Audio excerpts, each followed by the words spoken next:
Hello students, हमने अपने first video में पढ़ा फ्रांसीसी क्रांति और राष्ट्र का विचार। अब सेकंड वीडियो में हम स्टार्ट करते हैं यूरोप में राष्ट्रवाद का निर्माण। ये किस तरह से यूरोप में राष्ट्रवाद का निर्माण हुआ। इससे पहले हमने देखा कि राष्ट्रवाद की जो पहली अभिव्यक्ति है, फर्स्ट एक्सप्रेशन है, वो हमें फ्रांस की क्रांति में मिलता है। इसके बाद आज हम स्टार्ट करते हैं कि जो फ्रांस में राष्ट्रवाद का जो एक्सप्रेशन था वो बाकी के यूरोप में कैसे पहुंचा। उससे पहले हम कुछ इम्पोर्टेंट डेट्स के बारे में डिस्कस करेंगे। 1797 नेपोलियन का इटली पर हमला, यानी यहाँ से नेपोलियन के युद्धों की शुरुआत होती है। और 1804 में नेपोलियन फ्रांस का तानाशाह बन जाता है। इसके बाद में 1804 से लेकर के 1814-15 तक नेपोलियन लगातार युद्ध में व्यस्त रहता है। और उसके बाद में वाटरलू का जो युद्ध होता है उसमें नेपोलियन का पतन होता है। उसके बाद में वियना शांति संधि होती है। इसके बाद में 1821 यूनानी स्वतंत्रता के लिए संघर्ष शुरू होता है। फिर 1848 फ्रांस में क्रांति होती है। ये क्रांति 1789 की क्रांति से डिफरेंट है। आर्थिक परेशानियों से कारीगर ग्रस्त होते हैं। औद्योगिक मजदूरों किसानों के द्वारा बगावत की जाती है। और जो मिडिल क्लास है वो संवैधानिक और रिप्रेजेंटेटिव गवर्नमेंट के गठन की मांग करता है। इसके बाद इटली, जर्मनी, पोलिश, चेक, इन जगहों पर भी राष्ट्र राज्य के निर्माण की मांग होती है। 1859 से 1870 के टाइम इटली का एकीकरण का है। 1866 से 1871 ये जर्मनी का एकीकरण है। और 1905 हैब्सबर्ग और ओटोमन साम्राज्यों में स्लाव राष्ट्रवाद मजबूत होता है। तो हम स्टार्ट करते हैं यूरोप में राष्ट्रवाद का निर्माण। जैसे कि आप मिडल 18th सेंचुरी से पहले के यूरोप के मैप को देखें तो जैसे आज के राष्ट्र राज्य हैं वैसे उसमें नहीं मिलेंगे। जो हम आज जर्मनी देखते हैं, इटली देखते हैं, स्विट्ज़रलैंड देखते हैं, पहले वो इस तरह के नहीं थे। वो तब राजशाही डचियों और कैंटन्स में बटे हुए थे। उन पर अलग अलग शासकों का शासन था। जो ईस्ट और मिडल यूरोप है वहाँ पे मोनार्क था और अलग अलग सामूहिक पहचान के और अलग अलग संस्कृति के लोग वहाँ पे रहते थे। अलग अलग भाषाएं बोलते थे, अलग अलग जातियों के वो सदस्य थे। अगर हम इसका एग्जाम्पल देखें तो ऑस्ट्रिया हंगरी पर हैब्सबर्ग साम्राज्य था। ये जो साम्राज्य था ये अलग अलग क्षेत्रों को मिलाकर के बना हुआ था और यहाँ पे अलग अलग भाषा बोलने वाले लोग थे। इसके बाद राष्ट्रवाद और राष्ट्र राज्य का विचार कैसे उभरा, क्योंकि जब इतनी अलग अलग बोलियां थीं, अलग अलग क्षेत्र के में लोग बटे हुए थे, तो फिर राष्ट्र राज्य का विचार कैसे आया। क्योंकि ऐसा अगर इतना फ़र्क होगा तो ये राजनीतिक एकता को आसानी से बढ़ावा नहीं दे सकता था। ये जो अलग अलग तरह के समूह थे इनको केवल एक ही चीज़ बांधती थी, वो थी अपने सम्राट के प्रति निष्ठा। इसके बाद हम यूरोप का सामाजिक जो समाज था वो किस तरह से बटा हुआ था उसके बारे में चर्चा करते हैं। तो सामाजिक और राजनीतिक रूप से जो ज़मीन के मालिक थे वो कुलीन वर्ग के लोग थे और ये डोमिनेंट वर्ग था, जो प्रभुत्वशाली वर्ग था। इनके जो सदस्य थे उनकी जीवन शैली एक जैसी थी। वो किसी भी क्षेत्र में रहते हो पर एक जैसी जीवन शैली उनकी हुआ करती थी। ग्रामीण इलाकों में वो जायदाद के मालिक होते थे और शहरों में वो हवेलियों के मालिक होते थे। वो अपने राजनीतिक कामों के लिए फ्रेंच भाषा का उपयोग ज़्यादा करते थे और आपस में उनके परिवार वैवाहिक बंधन से जुड़े होते थे। हालांकि ये जो कुलीन वर्ग था ये जनसंख्या के हिसाब से छोटा वर्ग था, फिर भी ये डोमिनेंट था। जो अधिकांश जनसंख्या थी वो कृषक थे। इसमें भी दो तरह के कृषक थे। जो पश्चिमी यूरोप में कृषक थे वो छोटे काश्तकार थे या फिर किराए पे जो किराए के खेत थे उनमें खेती किया करते थे, जबकि जो पूर्वी यूरोप का जो भाग है वहाँ पे भूदास खेतियाँ किया करते थे, खेती किया करते थे। इसके बाद एक जो दूसरा वर्ग था वो है नया मध्य वर्ग। ये कहाँ से उत्पन्न हुआ? तो इसके पीछे पश्चिमी और मध्य यूरोप के कुछ हिस्सों में औद्योगिक उत्पादन और व्यापार में वृद्धि हुई। जैसा कि आपने पढ़ा होगा कि इंडस्ट्रियलाइजेशन हुआ, औद्योगिकरण हुआ, उसकी वजह से व्यापार में वृद्धि हुई।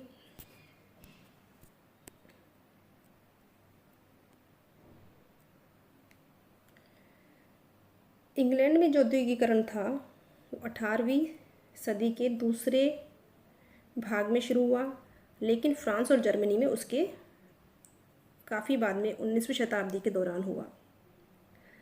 तो जब ये औद्योगिकरण हो रहा था तो इसकी वजह से नए नए सामाजिक समूह अस्तित्व में आए, जैसे कि कारखानों में काम करने वाला श्रमिक वर्ग के लोग, और जो दूसरे जिन्होंने व्यापार से काफ़ी धन कमाया था, ऐसे उद्योगपति, व्यापारी और सेवा क्षेत्र के लोग।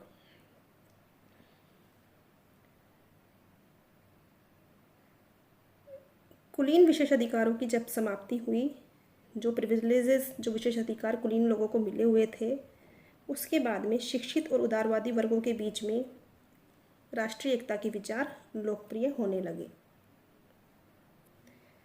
इसके बाद उदारवादी राष्ट्रवाद के क्या मायने थे इसके बारे में हम जानेंगे। इस पर एक क्वेश्चन हमेशा आता है। अब वो आपसे उदारवाद क्या है भी पूछ सकते हैं, या फिर वो आपसे आर्थिक उदारवाद से संबंधित प्रश्न पूछ सकते हैं, या फिर राजनीतिक उदारवाद क्या है। इस तरह से एक क्वेश्चन पूछा जाता है। तो यूरोप में 19वीं सदी के शुरुआती दशकों में राष्ट्रीय एकता से संबंधित विचार उदारवाद से जुड़े हुए थे। मतलब जो राष्ट्रीय एकता के जो विचार थे वो उदारवाद से जुड़े थे। उदारवाद क्या है? क्वेश्चन आता है, उदारवाद क्या है? तो उदारवाद, लिबरलिज्म, ये लैटिन भाषा के शब्द लिबर पर आधारित है, जिसका मतलब है आज़ाद। नए मध्य वर्ग के लिए उदारवाद का मतलब था व्यक्ति के लिए आज़ादी और कानून के समक्ष उसकी बराबरी। उदारवाद व्यक्ति की आज़ादी यानी व्यक्ति की फ्रीडम और कानून के सामने सभी लोग बराबर है, इसमें विश्वास करता है। राजनीतिक रूप से उदारवाद एक ऐसी सरकार पर जोर देता है जो सभी की सहमति से बनी हो। सभी से मतलब सभी वयस्क लोगों की सहमति से बनी हो। जैसे कि आपने फ्रांसीसी क्रांति के दौरान, फ्रांसीसी क्रांति के बाद में हमने उदारवाद, जो उदारवाद था वो निरंकुश शासक और पादरी वर्ग के विशेष अधिकारों की समाप्ति पर जोर देता था कि पादरी वर्ग को विशेष अधिकार नहीं मिलने चाहिए, और संविधान और संसदीय प्रतिनिधि सरकार का ये पक्षधर था। ये जो 19वीं सदी के उदारवादी विचार थे, ये निजी संपत्ति के स्वामित्व पर भी जोर देते थे। जब हमने उदारवाद में ये पढ़ा कि जो उदारवाद है वो सभी की स्वतंत्रता और कानून के समक्ष समानता पर जोर देता है, लेकिन जैसा कि हमने फ्रांस में देखा कि वहाँ पे राजनीतिक समानता नहीं थी, क्योंकि आप अगर याद करें तो फ्रांस में जो कि उदारवादी प्रजातंत्र का पहला प्रयोग था, वहाँ पे मत देने का और चुने जाने का अधिकार केवल संपत्तिवान पुरुषों को हासिल था, जिन पुरुषों के पास संपत्ति नहीं थी और उसके अलावा सभी महिलाएं, उन्हें राजनीतिक अधिकारों से वंचित रखा गया था। हालांकि थोड़े समय के लिए जैकोबिन शासन के समय सभी वयस्क पुरुषों को मताधिकार मिला, लेकिन नेपोलियन ने फिर से सीमित मताधिकार पर जोर दिया और महिलाओं को अवयस्क का दर्जा देते हुए उनके पिता और पतियों के अधीन कर दिया। इस तरह से महिलाओं और संपत्ति विहीन पुरुषों ने अपने राजनीतिक अधिकारों की मांग के लिए काफ़ी आंदोलन चलाए। तो हमने इसमें देखा कि जो उदारवाद है वो व्यक्ति की स्वतंत्रता और कानून के सामने बराबरी पर जोर देता है। जो राजनीतिक उदारवाद है वो एक ऐसी सरकार पर जोर देता है जो आपसी सहमति से बनी हो, और जो आर्थिक क्षेत्र में उदारवाद है वो बाजारों की मुक्ति और चीज़ों और पूंजी के आवागमन पर राज्यों द्वारा लगाए गए नियंत्रणों को समाप्त करने पर जोर देता है। कहने का मतलब आर्थिक क्षेत्र में उदारवाद तब माना जाएगा जब बाजार मुक्त होंगे और चीज़ों और पूंजी के आने जाने पर राज्य के द्वारा कोई भी नियंत्रण नहीं लगाया जाएगा। अब 19वीं सदी के दौरान उभरते हुए मध्य वर्ग की ये जोरदार मांग थी। क्या मांग थी? आर्थिक उदारवाद। आर्थिक उदारवाद उभरते हुए मध्य वर्ग की मांग थी। अब इसे हम कैसे समझेंगे?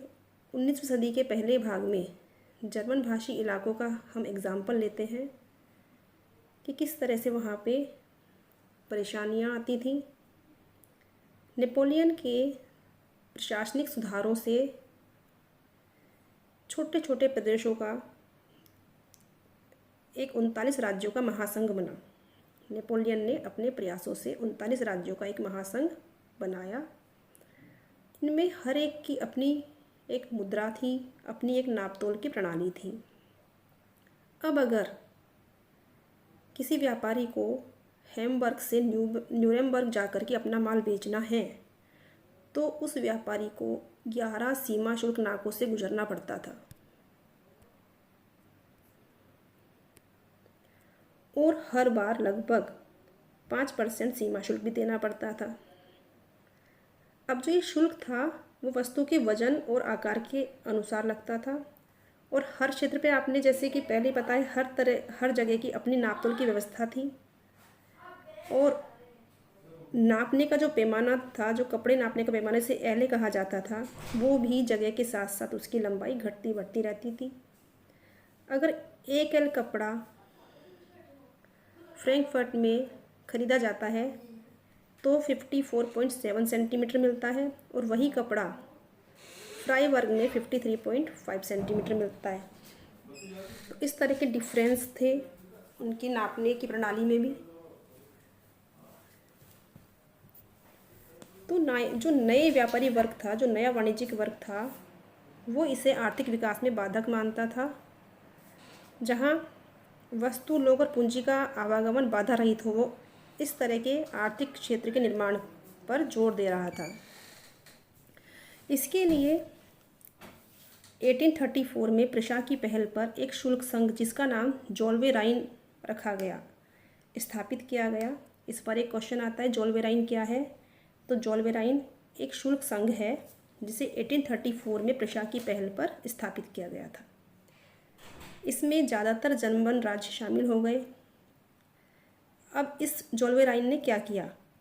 इस संघ ने शुल्क अवरोधों को समाप्त कर दिया, मुद्राओं की संख्या 2 कर दी जो पहले 30 से ज़्यादा थी। इसके अलावा रेलवे के जाल ने और आर्थिक गतिशीलता बढ़ाई। इस तरह से राष्ट्रवादी भावनाओं को आर्थिक राष्ट्रवाद की लहर ने मजबूत बनाया।